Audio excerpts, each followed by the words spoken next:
Salut, je m'appelle Alexis et je suis un des cofondateurs de Contournement. Bienvenue dans la saison 2 de notre podcast dédié aux technologies no-code.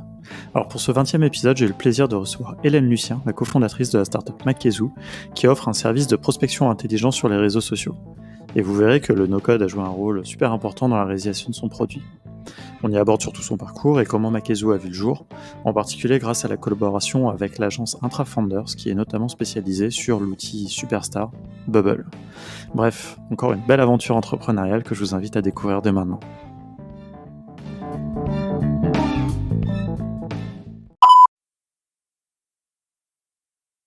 Bonjour Hélène, bienvenue sur le podcast de Contournement. Je suis très content parce qu'on fasse cet épisode ensemble. C'est la première fois que je reçois quelqu'un que j'ai rencontré au travers de notre communauté, plus précisément même lors d'un de nos apéros virtuels où tu étais venu et tu nous avais un peu parlé de ton projet Makezoo, qui a récemment été mis à l'honneur sur le blog de Bubble et qu'on avait évoqué un petit peu là dans une de nos émissions sur Twitch, et on s'est rendu compte en plus qu'on comprenait pas très bien tout ce que vous faisiez et qu'on voulait pas en parler n'importe comment. Donc je me suis dit que c'était vraiment l'occasion parfaite, voilà, pour relancer cette deuxième saison du podcast, de t'inviter et puis de discuter de tout ça, des choses plus ou moins techniques, ton projet, que tu nous dises un petit peu ton background, d'où tu viens. Voilà, puisque dans cette deuxième saison, on va un petit peu se focaliser un petit peu plus sur les créatrices et les créateurs de projets qui se sont lancés grâce au no-code notamment. Voilà, un petit peu moins peut-être sur les outils en eux-mêmes, mais plus évoquer les gens qui ont fait des choses avec ces outils. Ok, merci de me recevoir. Bonjour Alexis. Alors, tu veux, je me présente direct? Voilà, je te propose de te présenter un petit peu et puis après on va rentrer dans les projets. Donc, je suis Hélène, cofondatrice de Makezoo. Makezoo a 7 mois à peu près. L'objet de Makezoo, c'est vraiment pour nous d'aider les small business qui n'ont pas forcément des budgets faramineux pour faire de la pub sur les réseaux sociaux et de le faire de façon un peu plus personnalisée et conversationnelle auprès des utilisateurs. Donc notre parti pris, c'est vraiment d'identifier quand un utilisateur, alors pour l'instant sur Twitter uniquement, exprime un besoin par rapport à un produit ou un service. Typiquement, j'ai besoin d'un web dev pour développer mon site ou j'ai besoin de me racheter un laptop. Donc ça, c'est des besoins qu'on va identifier. Et directement derrière, on va permettre à l'entreprise qui est inscrite sur notre app d'envoyer un message automatique personnalisé en réponse à ce besoin en temps réel. Voilà le pitch. C'est très clair. Alors juste pour savoir toi d'où tu viens, un petit peu ton background, est-ce que notamment une des questions qui nous intéresse, est-ce que tu as un background technique ou non? Enfin voilà un petit peu qu'est-ce qui t'a... Alors j'ai aucun background technique. En revanche, j'ai fait des mathématiques assez longtemps. Ce qui fait que j'ai quand même une appétence pour tout ce qui est algorithme, bien évidemment, et que ça m'a toujours intéressée. Donc je suis une non technicienne, mais assez ouverte à la tech.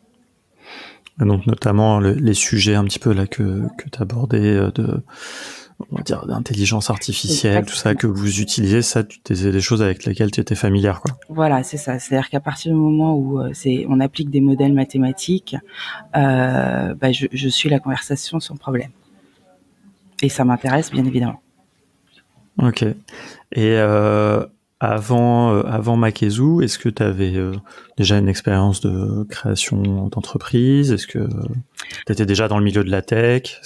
Alors, avant Makezoo, j'avais cofondé une autre start-up. Là, le sujet, c'était plus autour de la géolocalisation. L'idée, c'était d'identifier, d'attribuer une géolocalisation à l'échelon département ou ville sur les publications des réseaux sociaux. Là, le service était vraiment dédié au service des entreprises qui souhaitaient avoir une relation plus complice avec leurs clients et pouvoir dispatcher les demandes postées sur les réseaux sociaux auprès des services clients de la ville ou du département. Donc c'était assez technique également. Il y avait pas mal de machine learning pour essayer de pallier le manque de l'information de géolocalisation et de proche en proche essayer d'en attribuer une. D'accord. Voilà. Donc il y avait déjà une proximité. Voilà. Est-ce qu'il y avait du no-code déjà? C'était quoi les technos Pas du tout de no-code, c'était que du code. Mon cofondateur était développeur, ingénieur développeur, donc la question s'est pas posée pour lui. Ça, c'était très clair. Et moi, c'est pendant cette expérience-là que j'ai découvert le no-code, tout simplement parce que je devenais un peu folle d'être complètement tributaire de l'équipe tech pour faire notamment un nombre d'automation marketing.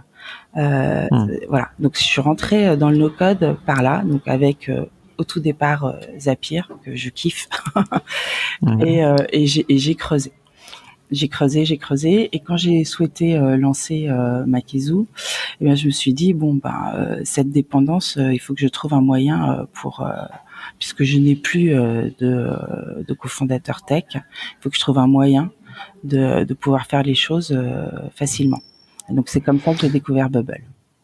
Et alors juste une petite question, j'ai l'impression que tu as répondu, mais juste pour être sûr, est-ce que quand tu t'es dit que tu allais te lancer justement dans cette nouvelle aventure, tu t'es dit, est-ce que le fait de pas avoir de cofondateur technique, ça allait être un problème et donc il faut que je trouve des solutions, ou alors est-ce que tu dis au contraire, je vois qu'il y a des solutions qui existent maintenant et que je pourrais faire sans cofondateur technique? Alors, c'est assez complexe ma réflexion. C'est-à-dire que je me suis dit, je ne veux pas être dépendante d'une équipe technique. Voilà. Donc, c'était vraiment ça mon souhait. C'est que pour moi, je voulais plus avoir un product manager qu'un CTO. Ok, voilà. C'est hyper intéressant. Parce que je pense qu'en fait, très sincèrement, l'avenir du CTO va changer, va évoluer. Ce sera plus forcément des divas telles qu'ils ont pu l'être pendant les décennies précédentes. Et ça, je pense que c'est très positif pour les users finaux. Parce que finalement, cette réflexion de réfléchir produit et client de façon centrée, de mon point de vue, permet de développer des outils plus smart et surtout plus en adéquation avec les usages et les attentes. Donc c'est vraiment à partir de cette problématique-là, genre je veux plus partir sur du CPO, tu vois, un product manager, que j'ai été un peu chercher ce qui existait, quelles étaient les solutions possibles pour faire ce que j'avais envie de faire. Ok, non mais c'est intéressant comme démarche. C'est intéressant aussi quand tu parles des CTO diva, parce que bon, j'étais moi-même CTO pendant plusieurs années, mais non, mais je comprends ce que tu veux dire, et honnêtement, je pas que j'ai l'impression d'avoir été une diva ou quoi que ce soit, mais par contre il y a un problème de déséquilibre, j'ai envie de dire, entre ce rôle et les porteurs de projets. Et, nous, c'est vraiment pour nous une des visions du no-code et mission de contournement, c'est que les gens puissent être autonomes, puissent ne pas être dépendants, ne puissent pas être obligés d'avoir à trouver un CTO. Je pense que c'est super d'avoir des couples CTO, des porteurs de projets créatifs, des CTO techniques qui implémentent la vision, etc. Mais je pense que c'est pas du tout une règle. En fait, c'est ça un peu la problématique, et je trouve que c'est intéressant que tu aies connu ça d'abord, le schéma classique. Oui, le justement, qu'il y a du bon, hein. C'est effectivement parce que tu confrontes les pensées et les visions, donc c'est toujours riche. Mais c'est vrai que c'est vachement plus long d'une part, et il y a toujours quand même, alors pas systématiquement, mais souvent ce côté de l'amoureux du code et qui est pas toujours en phase avec les besoins du marché.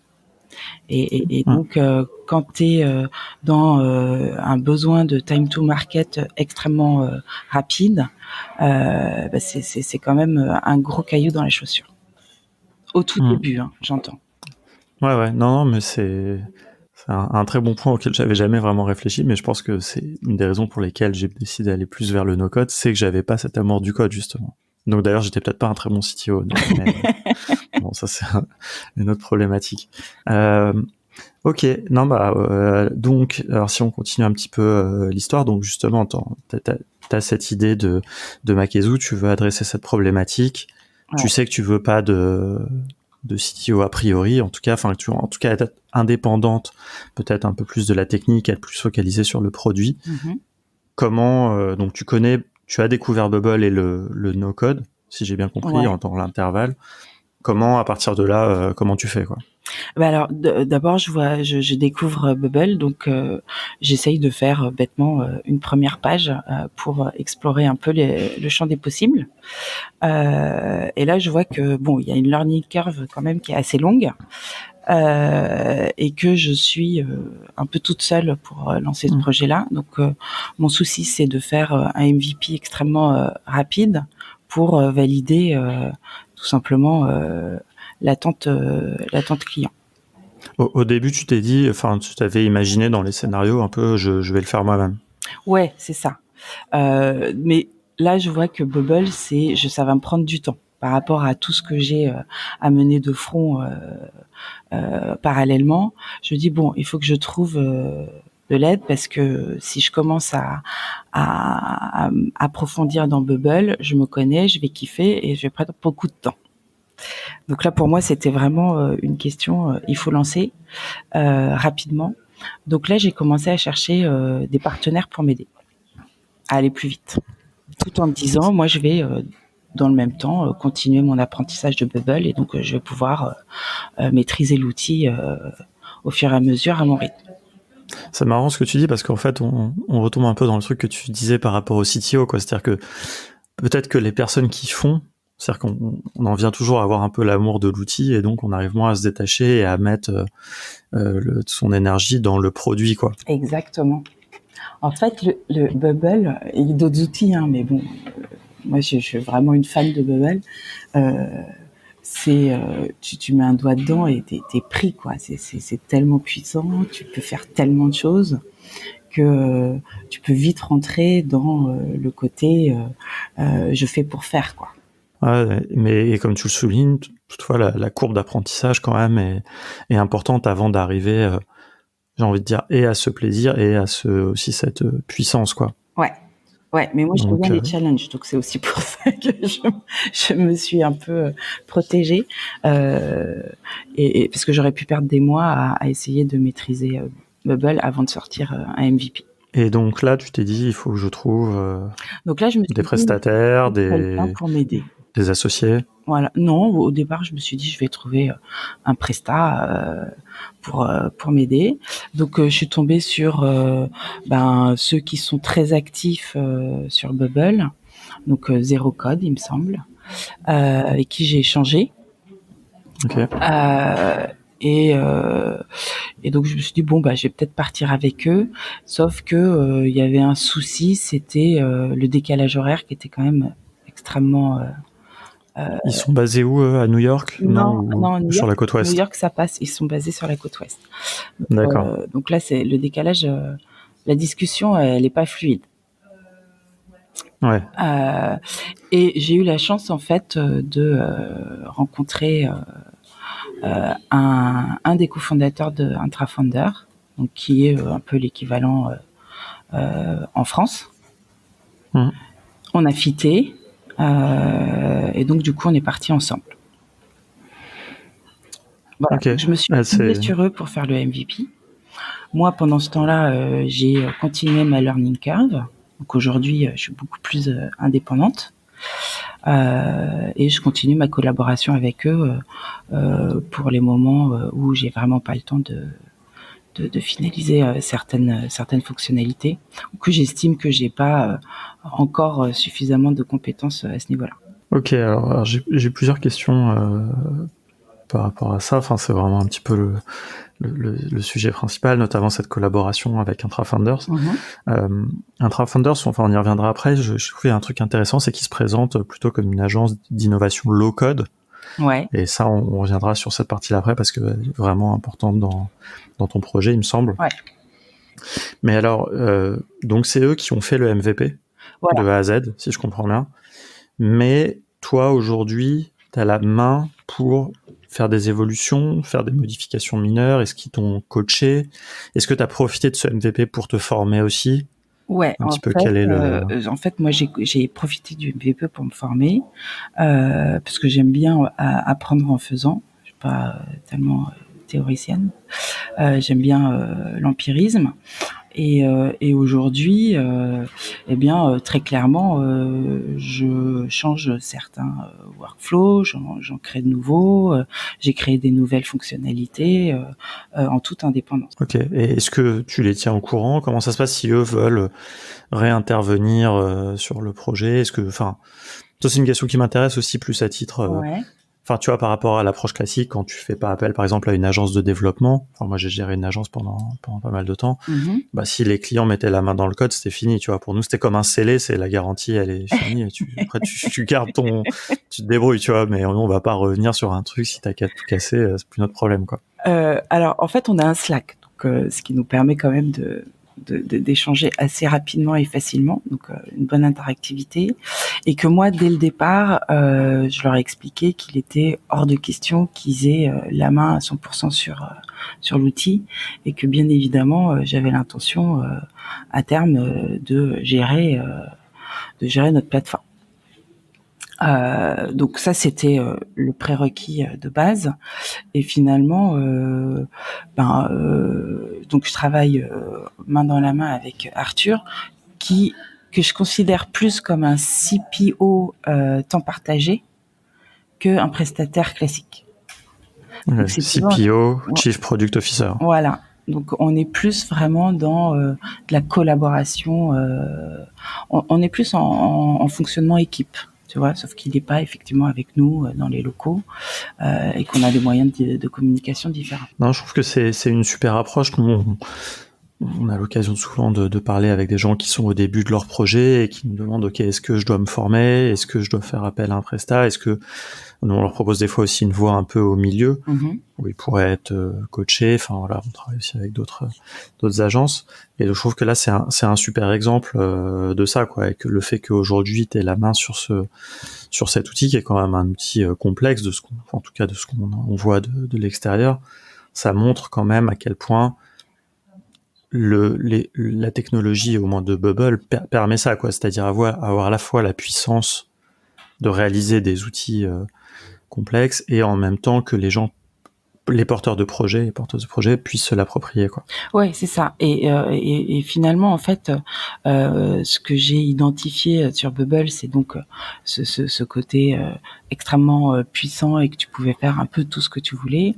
Et donc là aujourd'hui, j'ai des stagiaires et notamment qui m'épaulent un peu sur tout ce qui est marketing.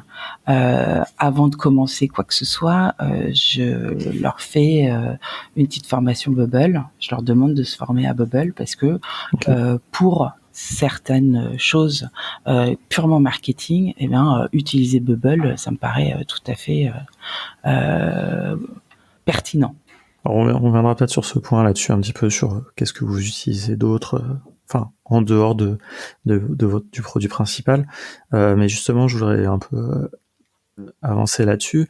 En fait, il y a un point vraiment technique qui m'intéresse, c'est d'évoquer un petit peu cette intelligence que vous avez mis dans le produit et ce côté peut-être, il me semble, là, il y a un peu de code. Oui. Voilà. Et justement, on va venir après. Mais juste pour finir sur la collaboration avec Atrafounder sur le démarrage, au début, est-ce que toi, tu avais fait un cahier des charges, des spécifications? Comment vous avez procédé un petit peu sur le point méthodologique? En fait, c'est quelque chose qui nous intéresse pas mal. Alors déjà, j'avais donné le big picture. Ensuite, pour moi, le MVP, c'était pas intelligent du tout. C'était vraiment pas intelligent. Donc, j'avais déjà travaillé en amont et réfléchi en amont sur comment arriver de façon un peu brute à identifier des besoins. Et donc, le cahier des charges, on l'a construit ensemble. C'est-à-dire qu'on a fait un workshop assez long, de peut-être 5 heures ou 6 heures, donc avec ma cofondatrice et l'équipe Intrafounder.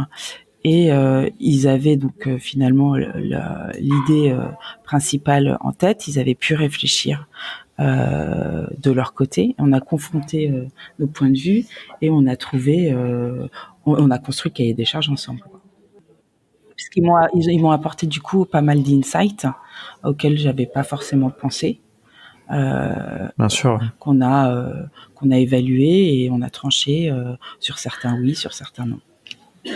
Ok, non, mais ça me paraît être la meilleure manière de faire. Enfin, et encore plus avec les outils no-code, dans le sens où il y a aussi, il faut un peu voir comment on va bien exploiter l'outil, ce qui va être, enfin, pour prioriser un petit peu ce qu'il y a à faire, voir ce qui va être plus ou moins faisable ou non.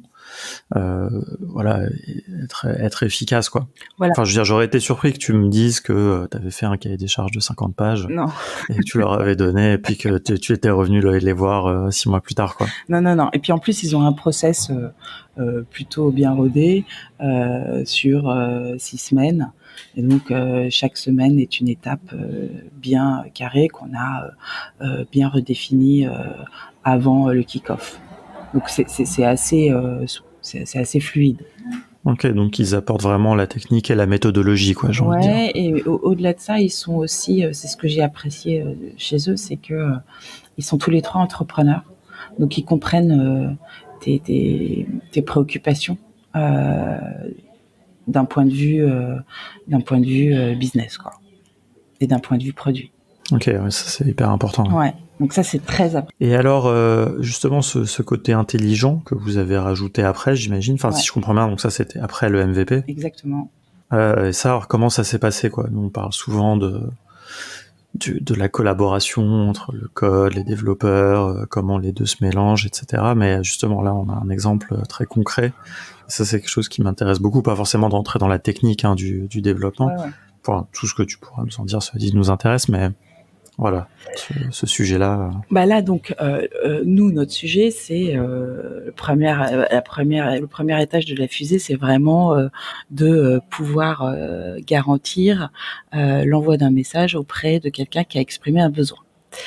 Et donc, exprimer un besoin, tu as des patterns qui sont assez simples. I want, I need, je veux, j'ai besoin, il me faut. Ça, c'est ok, c'est assez simple. En revanche, il y a des besoins qui sont qui sont exprimés de façon plus indirecte. Et donc là, aujourd'hui, on se plug sur l'API de Twitter et on n'était pas en capacité de comprendre et d'identifier uniquement avec Bubble le besoin exprimé. Donc moi, j'avais anticipé que si les premiers tests avec le MVP étaient concluants, d'intégrer cette première brique intelligence artificielle. Donc là, j'ai travaillé, dans un premier temps, j'ai fait un partenariat avec le lab de Centrale Supélec pour aller vite et tester à moindre coût. Et donc là, c'est vraiment du code. Donc on construit le cahier des charges. Là, j'ai dû faire un cahier des charges pour le coup. Et le cahier des charges, c'était de construire une API qui puisse identifier les besoins exprimés de façon directe et simple. Voilà, premier étage. Et les moments de vie clés. Donc pour l'instant, on a quelques moments de vie clés identifiés. Il faut qu'on enrichisse encore. Voilà, c'était ça le brief. Mais donc en gros, pour juste bien comprendre, donc Centrale Supélec, ils ont développé une API à laquelle vous envoyez les données, ou c'est eux qui se connectent à Twitter? Enfin, juste pour bien comprendre le flow, en fait. Ça, on a changé depuis au moment de l'intégration. Et donc, c'est aussi pour ça que Arthur était complètement dans la boucle avec Centrale Supélec, puisqu'on a réfléchi ensemble. Donc là, c'était tripartite, de comment on allait se plugger cette API intelligence artificielle avec Bubble et Twitter. Donc aujourd'hui, on passe par l'API intelligence artificielle pour faire les requêtes à l'API Twitter. On a choisi le chemin. Et ces requêtes-là, on les récupère donc sur les bases de données sur AWS, comme ça tu sauras tout, et on leur applique nos traitements. Donc un premier traitement NLP et ensuite un peu de machine learning pour tout simplement garder et sélectionner ceux qui ont l'accuracy qui nous convient pour pouvoir ensuite les renvoyer à Bubble et que les campagnes partent. Je ne vais pas trop rentrer dans la technique, mais ce que j'aime beaucoup dans cette approche et ce qu'on identifie un peu avec le no-code, c'est ce côté un peu microservice, quoi. C'est un terme qui vient de l'architecture logicielle, mais vous avez un service qui va travailler avec Twitter, qui va identifier les tweets qui peuvent être pertinents avec donc la NLP, Natural Language Processing, donc c'est vraiment le traitement du langage naturel. C'est ça. Et ensuite le machine learning pour faire une deuxième couche d'affinage, si je comprends bien. Et ça, c'est intéressant que tout ça, c'est un processus qui est complètement autonome, quoi. C'est ça. C'est-à-dire que tant que le tweet n'a pas passé ces deux filtres et n'a pas été jugé pertinent, bah, il reste dans sa vie, dans ce bout de code. Mais il arrive dans Bubble que s'il est pertinent. Et là, il a une deuxième vie qui commence avec ce que vous en faites, quoi. Voilà, dans Bubble. Et là, c'est Bubble qui reprend la main.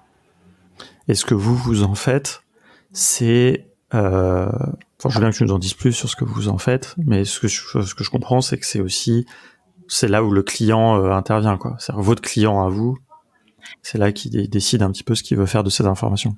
Alors, non, parce qu'on a pris le parti de leur faire gagner du temps.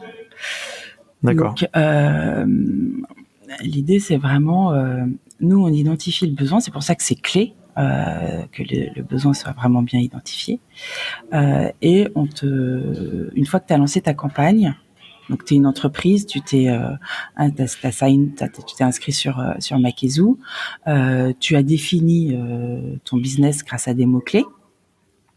Est-ce que tu peux nous donner un exemple concret pour illustrer, ça aide toujours un peu. Écoute, là on a pas mal de marketplaces qui vendent des laptops. Et donc ils rentrent un mot-clé qui est donc laptop. Nous on leur propose des synonymes. Donc voilà, on a intégré un dictionnaire qui choisissent ou pas. Donc ça va former les requêtes. On leur permet également d'affiner leur business, c'est-à-dire qu'en gros, on leur demande si leurs utilisateurs cherchent à acheter des laptops, si leurs utilisateurs cherchent à vendre leur laptop ou si leurs utilisateurs cherchent à réparer leur laptop. Donc on a quand même, on propose un certain nombre de verbes d'action qui va affiner nos requêtes pour qu'on comprenne réellement quel est le besoin. Et derrière, là, ça demande un petit effort. Ils doivent structurer le message qui sera envoyé automatiquement. D'accord. Oui, voilà, c'est ça que j'avais un peu en tête, c'est que justement, suivant ce que vous analysez, eux, ils proposent quand même quelque chose, quoi. Voilà. On va pas se substituer à leur mode de communication. Sauf qu'on les oblige quand même à écrire des messages. Donc c'est un template qu'on a découpé, donc c'est sous la forme d'un tweet. On a découpé ce tweet en phrases d'accroche. Donc on les oblige à en faire au moins 3. En proposition de valeur, ce qu'on appelle le corps de message. Donc au moins une minimum, mais c'est mieux s'il y en a un peu plus. Et une conclusion. Donc on leur demande 2 conclusions, 2 façons de fermer le message, avec des conseils de se positionner en mode conversationnel et apporteur de solutions, et pas pushy commerciaux. Et derrière, on leur permet également de mettre leur URL sur lesquels ils veulent emmener finalement ces prospects.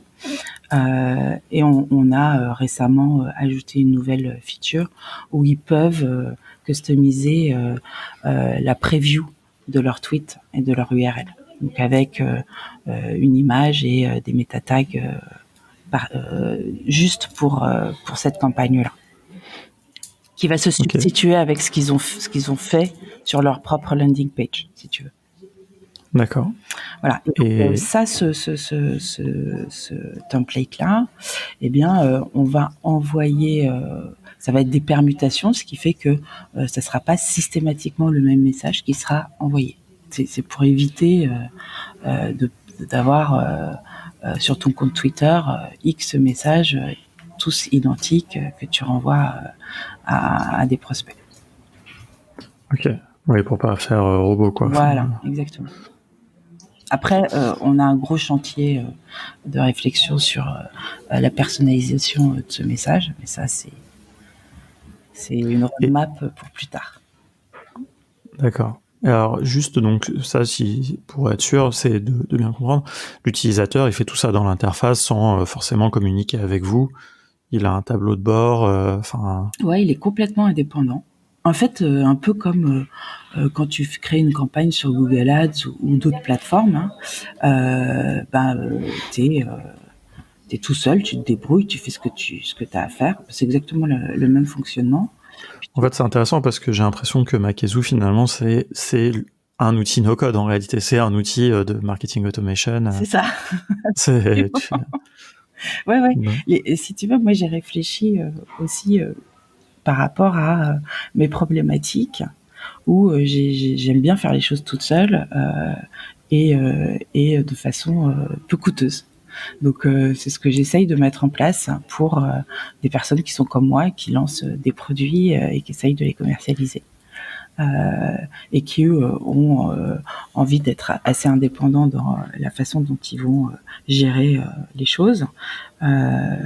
Et surtout que ça leur fasse gagner du temps, quoi. C'est-à-dire qu'il y a un temps où tu prends le temps de structurer ta campagne et puis après ça roule et tu vas regarder de temps en temps tes indicateurs, voir si ça va pas, modifier certaines choses quand bon te semble.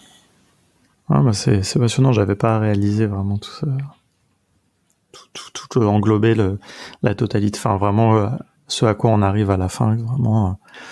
À la fin, en fait, tu peux lancer de nouvelles campagnes si, par exemple, pour des moments un peu particuliers, type Black Friday ou autre, hein, si tu as des moments de communication particuliers, tu peux modifier tes campagnes et finalement, l'espace le plus intéressant pour toi, ça va être ton dashboard pour voir combien de messages ont été envoyés, combien de clics tu as récupéré, si tu as un taux de clic faible, ça veut dire qu'il faut peut-être que tu modifies ton template pour qu'il soit plus engageant. Voilà. Bon, je pense qu'on a bien pas mal fait le tour de vraiment du produit et de comment vous êtes arrivé à ce résultat. Il y a donc cette partie un peu machine learning, etc. T'as pas trouvé de solution no code? Je veux dire, aujourd'hui, il n'y a pas d'autre moyen de réaliser ce genre de choses que de passer par des développeurs? Non, j'ai pas trouvé. Ensuite, très sincèrement, c'est quand tu crées ce type d'algorithme-là, il y a des questions qui se posent. Et de prendre c'est pas encore hyper abouti, c'est-à-dire qu'on est encore en train l'état de l'art est assez avancé sur certaines choses, mais on est quand même en train de construire les choses, et je pense que c'est intéressant de construire from scratch là pour le coup, parce que t'as plein de questions éthiques, de comment tu vas identifier un besoin. Et là, l'humain est encore important. Tu vois, on est encore dans l'artisanat et dans toute la beauté de l'artisanat. Absolument. Et donc ça, c'est quand même intéressant parce que selon les modèles mathématiques que tu vas utiliser, tu vas pas forcément avoir les mêmes résultats. Et c'est des sujets qui sont passionnants. Et voilà. Donc là, j'ai deux développeurs qui sont à mes côtés là-dessus. C'est vraiment bien passionnant. Le temps passe, donc on va un petit peu faire aborder un petit peu d'autres questions que je voulais voir avec toi. Il y avait une question déjà, je me demandais un petit peu si du coup vous utilisiez d'autres outils no-code dans la vie du projet, de l'entreprise, peut-être pour faire d'autres choses, pour faire vous-même du marketing, pour l'organisation, je sais pas, enfin. Alors, Je semblais dire que vous utilisez un petit peu Bubble aussi pour ça. ouais, donc alors là, pour l'instant, on utilise Zapier pour des automations. On a intégré Airtable justement parce que alors les bases de données de Bubble sont pas hyper friendly. Ouais, en termes de présentation, Ouais, c'est sûr que ouais. C'est pas hyper simple. rustique. C'est un peu rustique. Et donc, du coup, pour moi, c'est important que ma cofondatrice puisse manipuler les bases de données et extraire les indicateurs qui l'intéressent de façon complètement indépendante. Donc, Airtable, de ce point de vue-là, est plutôt pas mal comme solution. Plutôt que après on pourrait faire un dashboard dans Bubble et appeler les on le fera certainement à terme, mais là dans Airtable ça va plus vite. Bien sûr. Tu mets la view que tu veux en fonction de tes besoins, donc ça me paraît plus simple. Donc ça voilà, le stack c'est effectivement Airtable, Zapier. Moi j'utilise Notion aussi pour avoir toute la connaissance de l'entreprise à un seul endroit. Notion, c'est hyper facile. Je pense qu'il n'y a même pas besoin. Tu rentres dans l'outil, tu comprends tout de suite, très vite. Donc c'est simple.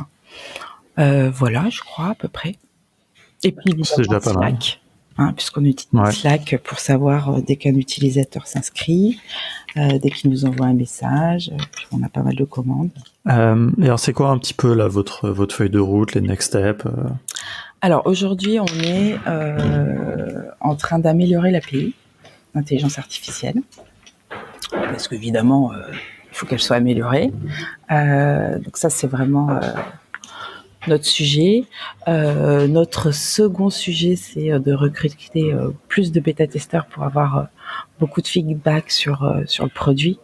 De manière, là, on est vraiment en pré-revenu et donc c'est important pour nous de développer ce qu'il faut pour répondre aux besoins et aux attentes.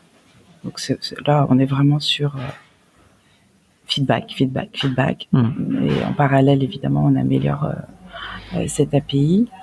On a une autre chose, c'est que cette API, cette intelligence artificielle, finalement, on va également permettre à ceux qui sont sur Twitter Ads de l'utiliser.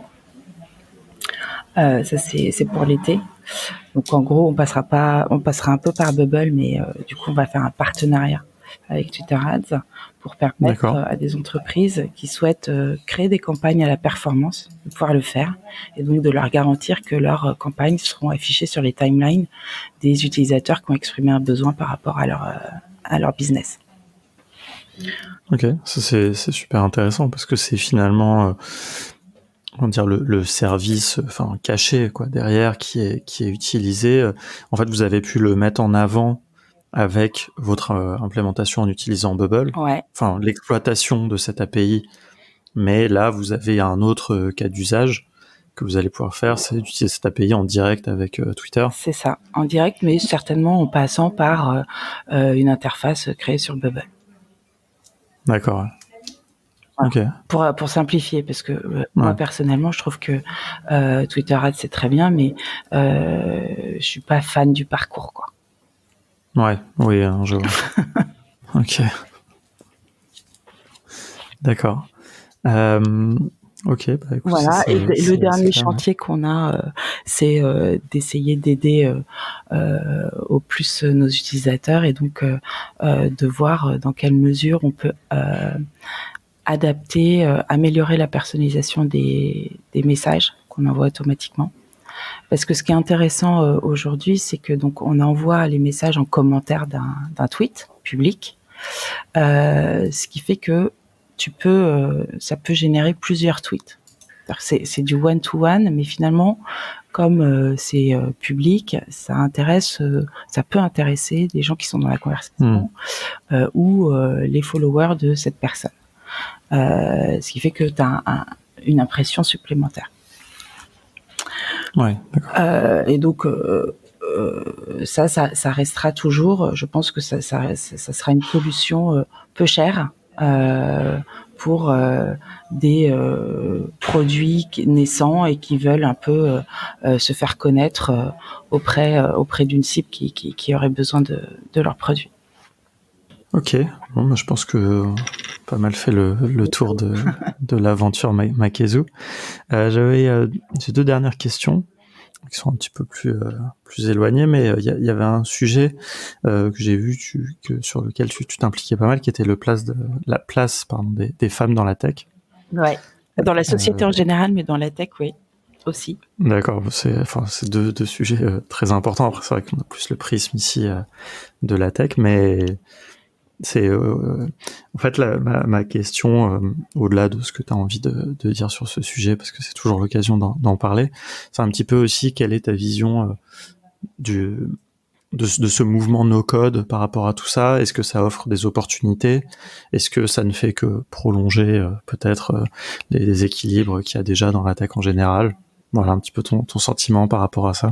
Alors, mon sentiment, je pense que le no-code est un outil, c'est vraiment un levier pour faire rentrer les filles dans la tech. J'en suis persuadée. J'espère ne pas me tromper. Parce que finalement, mon sujet depuis pas mal d'années, donc moi j'ai fait des mathématiques, j'ai fini ma 5e année, j'étais la seule fille. D'ailleurs, les 2 dernières années, j'étais la seule fille. Je constate avec effroi qu'aujourd'hui, c'est un peu toujours la même chose. Le ratio est quand même dans la tech, dans les études, est très déséquilibré. Et donc, fatalement, ça s'en ressent dans les équipes tech. Et donc, le no-code, c'est extrêmement séduisant puisque tu vois tout de suite, sans tellement d'efforts, que tu peux construire des choses et que finalement, c'est de la tech, quoi. Même si Bubble, c'est du no-code, tu développes un outil. Bien sûr. Donc, je pense que le no-code a, en dehors de tous les aspects très avantageux qu'ils offrent, je pense que ça peut être un levier fort pour permettre aux filles de s'emparer de ces sujets sans peur, et surtout c'est extrêmement valorisant parce que tu passes quelques heures à apprendre et tout de suite tu vois le résultat, donc ça t'engage à continuer. Ouais, effectivement, il y a peut-être moins d'autocensure. Par exemple, on sait que par rapport au métier du code, il y a énormément d'autocensure parce que depuis l'école, on rabâche que les sciences, c'est pour les garçons. Enfin voilà, toutes ces bêtises qu'on entend depuis longtemps qui sont un peu imprégnées dans la culture. Et peut-être que c'est vrai que ces outils peuvent apparaître comme moins techniques, comme ils sont nouveaux, de toute façon, il n'y a pas de parcours, il n'y a pas de formation, il n'y a pas de voie déjà préjugée, donc t'as peut-être pas que ça besoin peut... d'avoir un diplôme particulier, n'importe qui peut créer quelque chose avec ces outils-là. Et choisir celui qui lui convient le mieux, parce que plus simple, plus visuel, plus ci, plus ça. Bon, en tout cas, si jamais tu as des initiatives auxquelles on peut contribuer en apportant le no-code, etc., n'hésite pas. En tout cas, nous, on aimerait aussi essayer de contribuer à ça un petit peu. Non, mais en plus de fait, on voit bien quand même que dans la communauté de contournement, même dans les stats que j'ai de ce podcast, malheureusement, c'est quand même beaucoup d'hommes qui écoutent, qui participent, voilà, et ça c'est quelque chose qu'on aimerait aussi un peu changer. On peut réfléchir ensemble à quelque chose. Moi, de toute façon, je dis toujours oui sur ces sujets-là. Ok, je sais que c'est un sujet sur lequel Erwan, cofondateur, est aussi très impliqué, lançait déjà des choses à l'époque à De Simplon, donc voilà, on verra comment on peut essayer un petit peu de continuer ce travail au travers du no-code et de ce levier effectivement qui doit être un levier, quoi. Oui, je pense que c'est un bon levier qu'on peut l'utiliser. Après, effectivement, il faut voir comment tu fais le discours pour que ce soit entendu par les femmes et qu'elles s'en emparent. C'est ça. Et pour ça, on a besoin de femmes qui s'en emparent. Ouais. Et aussi d'exemples. Et c'est pour ça qu'on est content de pouvoir parler vraiment de ce que tu as fait, qui je trouve est vraiment un super projet, et qui est, en plus, a une composante quand même assez technique, mais qui, je trouve, c'est pas juste un projet technique, et donc c'est intéressant d'avoir ce lien entre le no-code, la création, et d'avoir vraiment un outil à la fin hyper intéressant et hyper séduisant, quoi. Merci. Alors, j'ai une dernière question Ouais. que je pose à tous nos invités. Si tu travaillais pas, j'imagine, tout ton temps à peu près sur Makezu, si tu avais un side project, peut-être tu as un side project, d'ailleurs, je sais pas, que tu devais faire en no-code, qu'est-ce que ça serait? Et avec quels outils tu le ferais? Alors, j'ai pas de side project parce que j'ai pas vraiment le temps. Si ce n'est, j'en ai un, mais qui a rien à voir avec la tech. Si je devais avoir un side project, je pense que je ferais alors, j'utiliserais Bubble parce que je suis fan. C'est clair. Et je ferais peut-être un CRM pour les early stage. Ok. Tu vois, parce que qu'est-ce que tu vois comme problématique un peu plus spécifique, par exemple? Au départ, t'as pas besoin de mettre en place une usine à gaz. Finalement, tu construis ton CRM et tes automations qui vont derrière en fonction d'utilisateurs qui vont s'inscrire régulièrement au fil de l'eau, mais tu te retrouves pas avec 2000 ou 10 000 clients d'un coup. Et donc, tous les CRM, les solutions qui sont pour certaines très puissantes, sont à mon avis surdimensionnées par rapport à des startups ou des solopreneurs. Et on nous engage à les prendre parce que c'est gratuit ou tu payes un prix modique pour l'avoir et tu as l'impression que... mais c'est un fil à la patte. Et tu es obligé finalement un peu d'avoir les process qui ont été réfléchis de façon un peu universelle pour toutes les boîtes. Et moi, j'aimerais qu'on puisse avoir quelque chose qu'on construise chacun en fonction de ses besoins, en fonction des moyens de communication que tu vas privilégier avec tes utilisateurs. Typiquement, moi, j'aimerais bien un outil, un CRM, où je puisse connecter toutes les communautés de makers et les Slack, qui sont finalement un peu mon vivier pour l'instant, pas faire que de l'emailing. Mailing, moi ça me fatigue les mails. Voilà, je trouve, tu passes par là et c'est intéressant aussi de faire des mails, mais pas que. Ouais, non, je vois très bien ce que tu veux dire, parce qu'on a eu une discussion un peu similaire avec mon associé très récemment sur le CRM et sur HubSpot, effectivement, où HubSpot. On est en train de se dire quand même que au début c'était très séduisant, on avait envie d'être comme toutes ces startups cool qui font toute leur vie sur HubSpot, etc. En fait, on se rend compte que en fait on en a pas besoin, quoi, et que peut-être justement cette idée que de vouloir être comme les autres et d'avoir tous ces trucs hyper fancy, etc. En fait, on n'a peut-être pas besoin, et en plus même ça nous détourne peut-être complètement. En fait, je pense que c'est pas du tout adapté et que ça t'empêche de comprendre quels sont les modes de communication que tes clients ou utilisateurs vont privilégier. Ouais, non, c'est... Bah écoute, si jamais un jour tu fais ce projet, tu nous diras, on sera client. Voilà. Où est-ce que les gens qui ont écouté cette émission peuvent te retrouver, te suivre, et suivre l'aventure Makezu? Alors, sur le Slack de contournement, évidemment, mais sur Twitter. Donc, je réponds. Mon Twitter, c'est Hélène Lucien. Sinon, il y a le Twitter de Makezu, donc c'est @Makezu_IO. Je réponds aussi beaucoup sur LinkedIn. Et sur Product Hunt aussi également. On peut me pinguer sur Product Hunt. Ok, je mettrai tous les liens de toute façon dans les notes.